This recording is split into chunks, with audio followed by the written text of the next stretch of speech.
Keeping images and pictures, the ulama have said it's not allowed. Many of the scholars from the previous kind of generation have said images are included in tasweer. Well, I would say arguably the majority of the ulama today, in the generation that we live in, have said that images on your phone, videos and pictures and things like that are not included in tasweer.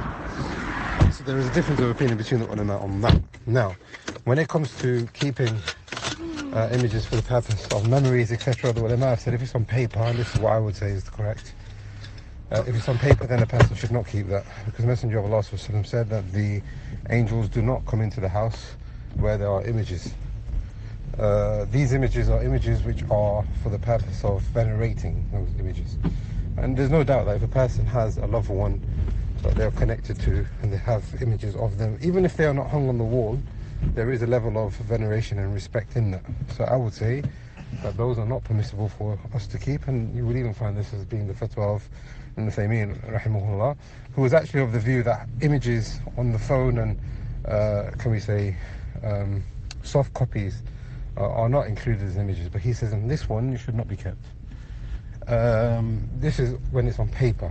If it's on the phone, if it's on videos, etc., I would say inshallah there's no harm in that. However, a person has to look at the intention of the Sharia. If the person has these images for the purpose of remembering them, the people that passed away, but using that to get closer to Allah subhanahu wa ta'ala in sabr and shukr, inshallah I would say that there's no harm in that, on the condition that the person, is not going to be emotionally stirred, because we know wailing, being sad and despairing, all of these things are against the teachings of Islam and against the teachings of Tawheed, really. It's against our aqidah. So a person has to have insight in that, right? But if the person has got images which are printed on actual paper, I would say that's not permissible. But even if they're not printed on paper, it's going to lead to people having a connection towards the deceased and perhaps saying what if, and all these different negative things that we find in a person's understanding and the person's aqidah and the person's approach. Then I would say that has to be cut off, not because of the image itself, but because of what the person is doing with those images. And this is the hikmah, as Ibn Qayyim and others from the ulama have mentioned, as to why images is impermissible, because of the consequences of what they lead to, and it led to people being connected to them and venerating them as idols, etc.